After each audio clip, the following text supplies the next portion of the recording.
भारतीय संविधान में आज वित्त आयोग, इसकी शुरुआत हम एक प्रश्न से करेंगे। प्रश्न दिया हुआ है, वित्त आयोग के संदर्भ में निम्नलिखित कथनों पर विचार करें।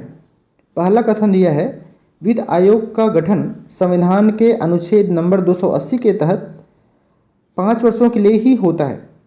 दूसरा कथन दिया हुआ है, वित्त आयोग के अध्यक्ष और सदस्यों की पुनर्नियुक्ति संभव है। तीसरा कथन दिया हुआ है, इनकी योग्यताओं का निर्धारण राष्ट्रपति करते हैं। तो उपर्युक्त में से सही कथन का चुनाव आपको करना है। अ दिया गया है कथन 1 और 2, ब दिया गया है केवल कथन 2, स दिया गया है उपर्युक्त सभी कथन सही हैं और द दिया गया है उपर्युक्त में से कोई भी कथन सही नहीं है।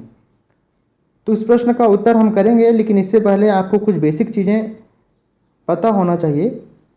भास्कर लॉजी में आपका स्वागत है पुनः एक नए क्लास के साथ।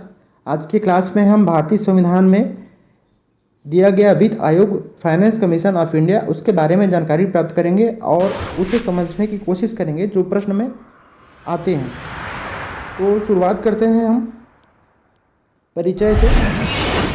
वित्त आयोग का गठन संविधान के अनुच्छेद नंबर 280 के प्रावधानों के तहत होता है। चूँकि संविधान में उल्लेखित है इस संबंध में अनुच्छेद 280 में, तो इसलिए यह संस्था संवैधानिक संस्था कहलाएगी। साथ ही साथ न्यायालयों के समान कानून लागू करने की शक्ति भी इसे प्रदान किया गया है। तो यह संस्था अर्धन्यायिक संगठन भी कहलाएगा। परिचय में और देखते हैं। सबसे पहले ये देख लेते हैं कि वित्त आयोग का जो अध्यक्ष होता है और सदस्य होते हैं, उनकी योग्यताओं का निर्धारण कौन करता है। अक्सर प्रश्न में आपसे पूछा जाता है, ऑप्शन में दिया जाता है राष्ट्रपति, और वहीं पर हमसे गलती हो जाती है। तो आपको याद रखना है कि इनकी योग्यताओं का निर्धारण जो है संसद करता है। हालांकि नियुक्ति राष्ट्रपति करते हैं और त्यागपत्र भी राष्ट्रपति को दिया जाता है।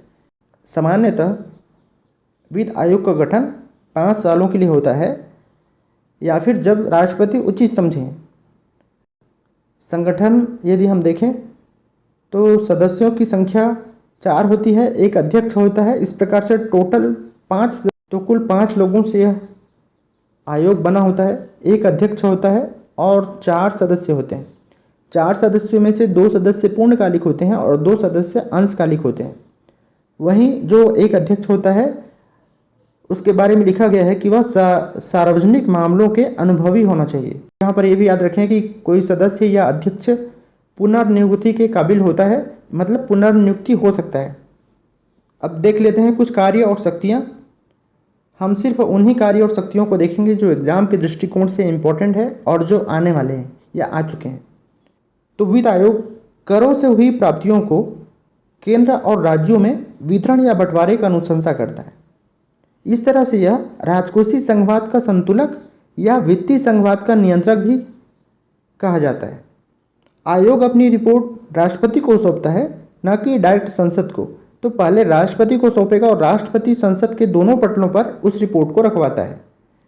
आयोग की सिफारिशें, जो भी सिफारिश वह आयोग करता है राष्ट्रपति को, वह सलाहकारी प्रवृत्ति की होती है। यह सरकार के लिए बाध्यकारी नहीं होता कि उसकी सिफारिशों को मान ही लिया जाए। वो चीज़ आप अच्छी तरह से याद रखें। सामान्य ज्ञान के रूप में आप देख लें, प्रथम वित्त आयोग के अध्यक्ष के नियोगी साहब से, और वर्तमान में जो वित्त आयोग के अध्यक्ष हैं वह है NK सिंह, और इनका कार्यावधि है 2021 से 2026। तो हमने वित्त आयोग के संबंध में कुछ बेसिक जानकारी ली है। अब चलते हैं प्रश्न पर जहाँ से हमने शुरुआत की थी, और कोशिश करते हैं कि क्या इतनी जानकारी से प्रश्न हल किया जा सकता है क्या। तो पुनः वित्त आयोग के संदर्भ में निम्नलिखित कथनों पर विचार करें। तो पुनः प्रश्न दिया गया है, वित्त आयोग के संदर्भ में निम्नलिखित कथनों पर विचार करें। यहाँ पर 3 कथन दिया हुआ है, तीनों कथनों में से आपको सही कथन का चुनाव करना है।